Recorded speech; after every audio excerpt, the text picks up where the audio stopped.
What's up, guys? WavePunk here, talking about Halo Infinite gameplay trailer just dropped. Finally, we get to see some actual gameplay from this, and obviously, there's been so much hype around it for people like myself who have been diehard Halo fans since the beginning. I don't know how many people on this channel know this, but Halo was the first game I saw where I think I was where I fell in love with video games.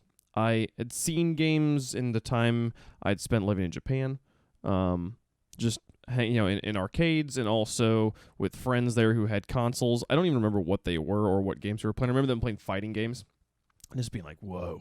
But I went over to a friend's house, and they had me sit down and play Halo with them, and it became the one thing that, as a really good kid, my parents would tell me, don't do this thing, like don't play video games while we're gone. I'd be like, okay, and then I would play video games while they were gone. Like I was not a rebel, but this was the one thing I would rebel around. And Halo was the game I like. They told me like, we think that this is not appropriate for you or something like that, or not appropriate for our family, because there was a new thing they didn't know that much about, and they didn't realize how important it was to me at the time. They know now. I love my parents, and they but I went out and just bought the game one day. I just came home and was just playing it, and they were like, "Didn't we say not to?" And I was like, "Oh yeah, you did say not to." And it was one of those like ask forgiveness rather than permission, and luckily they just didn't tell me to take them back. So it was all fine and good then. But Halo really was the like start for me of like, I love gaming, and genuinely, it was the start for me with esports when I found out MLG was a thing and competitive Halo was a thing. And I remember at the time, like I had learned about it back when like Halo 3 and Halo 2 were the scene, but I didn't have a good enough internet connection to be able to like be involved in the scene at all, to be around MLG, or to be to watch it, to try and be a part of the community or anything. I knew it existed, but it was separate from me. I was like, that sounds so cool. And then one day we got better internet, and there was the day where I remembered, oh yeah, that's a thing. And I Googled it, and this was now Halo Reach. And I pulled up and got to hear Puckett commentating the MLG Halo Reach championships of some sort. I remember like watching and being like, I have no idea what I'm looking at. I don't know who these teams are. I don't know who these people are. I don't know where we are in the season, but I know I love this, and I want to be a part of this in any way I can. This is the coolest thing I can think of. Competitive video games. I want this to be big, and I want to watch it with me. I want to grow with it, And that kind of became my first love. And then Halo kind of drops off. I jump onto Call of Duty, and I follow Call of Duty for a while. And then I follow some Dota. I followed some Super Smash Brothers. Loosely followed esports for a bit. Got involved with Rocket League, and then the rest is history. And you've probably heard those stories in other videos. But man, Halo was definitely the beginning for me. So there was that's a bit of context of why I care so much about Halo and why I would make a video like this. And then I actually have a rehearsal to get to soon, so I'm going to be making this video pretty quickly here. But just some general reactions to the trailer. I've seen a lot of people online saying they don't like the art style. I don't know why. I don't know why people would say that. I can see that there's like some people looking at it and being like, look, these textures look so like they look old, And I think that just as someone that has been around the game development process and the 3D world, it seems to me that the issue is more details in the lighting rather than actual details in the graphics. Like the with a few small adjustments and a few detail adjustments, they could really make this game feel as polished to you as every other game you've seen this year. So for the people that are like, oh, it looks flat or it looks boring or it looks old, I'm like, I'm not worried about that. I think that like we saw Valorant take like a bit of a jump from, oh, this game looks old to, wow, this game looks amazing, from the beta to the launch. And again, I think it's small little details will genuinely make a huge difference there. But personally, I think I love the style that they're going for, where they are shading and texturing objects with colors rather than with textures, right? So instead of it being like the gun has all of these like scratches and stuff like that, like they've made like a picture that's like it's not like they've taken the picture of a side of a gun and then put it on the side of the gun. They've just like the side of the gun is just gray, and then they just let the natural lighting actually texture the gun, or like kind of like put the shadows on the gun. Like it's a small detail, but I've always enjoyed a game that has done that. It does kind of create a more minimalistic, flat style. But I like it. I like it. I enjoy the art style. I'm not worried about that at all. A couple other reactions I had. One, who's this bad guy? This brute. I did not catch his name. I watched the trailer one time. I did not catch his name. But I did have the thought of like, we already have like Cortana. This is spoilers for the end of Halo 5, by the way. If you haven't played the Halo 5 and you want to not know the story, stop watching the video now.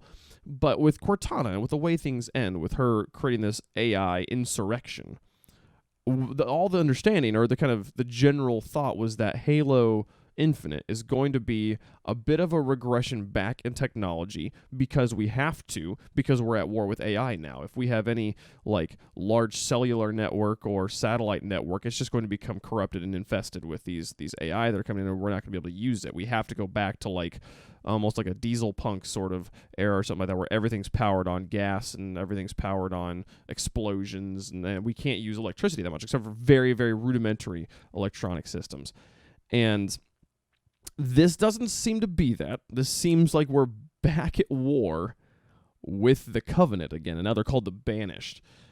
And I'm like, and they try to make this brute seem so evil, so big and bad, and this is going to be your last fight. And I'm like, I'm sorry, but Master Chief has already fought off so many huge, massive enemies. He just, the last thing he did was like kill a Forerunner.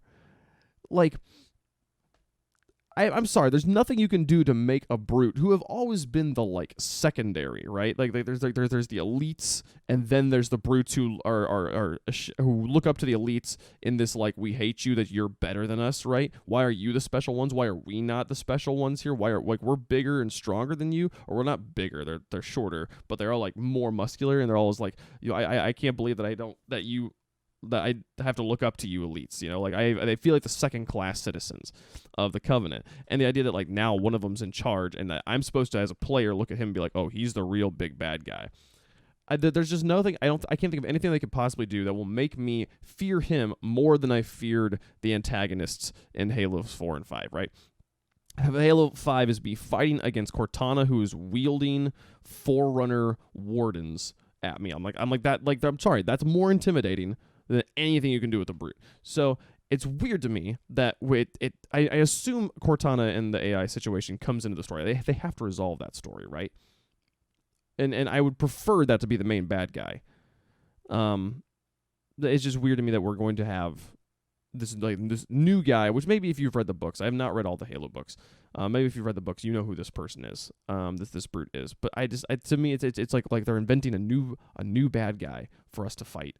And I don't want that. It's all like, give me the resolution of how we defeat the AI, right? Like, that's a crazy storyline. So hopefully we get back to that. Hopefully this guy, but I don't know. Like they definitely set this guy up at the end. Like, this is the antagonist. This is the guy you're fighting. Here's where it's coming from. Hope you're ready for it.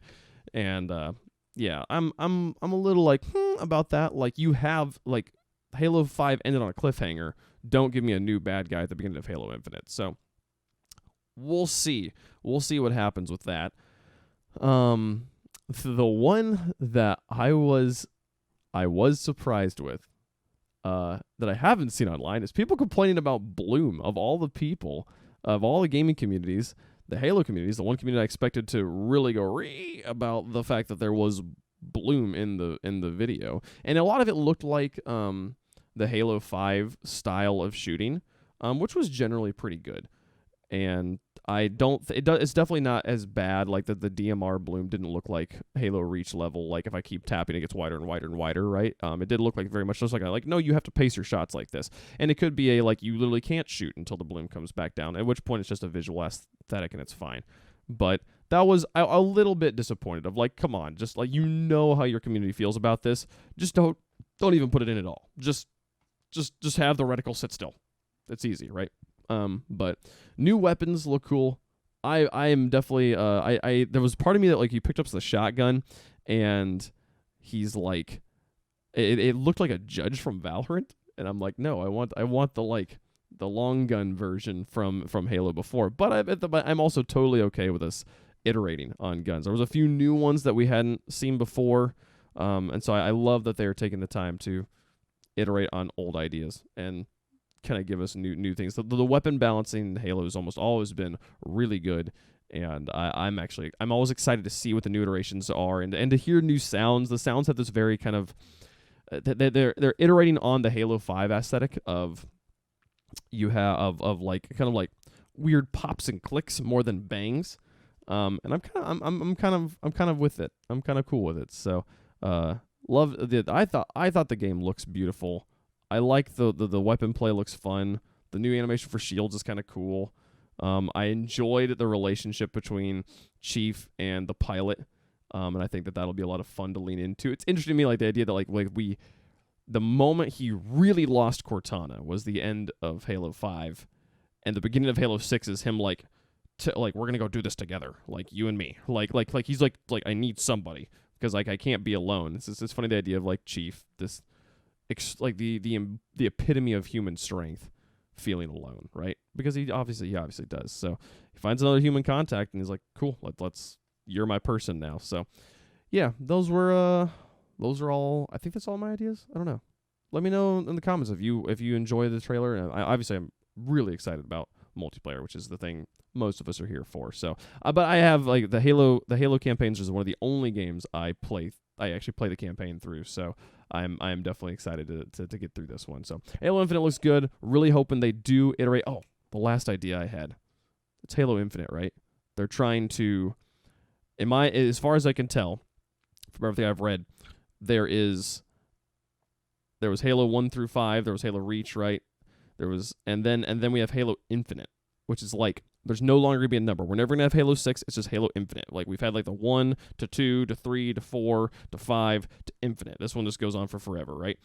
And I was just thinking this morning, I was like, man, what if they had just named the game Halo? Like no game's just called Halo. The first one was Halo Combat Evolved. What if it was just like this statement? This is the last one. This is it. This is the culmination of this game, you know? Like Yellow Card, the band, when they put their last album that they put out before they retired, they were like, this is going to be our last album, and when we're done, like we put this out, we're going to go on tour, and we'll get done with that tour, and then the band is over. The last album was called Yellow Card, and I think that was so brilliant to leave your self-titled album to the last one of like, this is the culmination, the epitome of what we are. I think it would have been fun if they had done that with Halo. But Halo Infinite's a good name too. So, and it'll be a little bit less confusing when you talk about it. You won't have to clarify every time. Oh yeah, so the thing I like about Halo, which one? Oh, Halo. You know, people will just call it Halo, I think, probably. So it's not bad that it's called Infinite. Anyways, let me know your thoughts on the games down below. I've enjoyed reading the comments on these, and if you have any ideas on things you want me to talk about in the future, things you'd like to know about, let me know. Happy to talk about them then. We're about to do a Twitch Rivals show. We're about to conclude the Rift Series Spirit Blossom Showdown. I should be putting this video out today, so hopefully if you see this one in the next few minutes, if you see this right as it launches, come watch the show. Otherwise, you can find me at Twitch Rivals most days of the week. So thanks for watching. See you guys next time.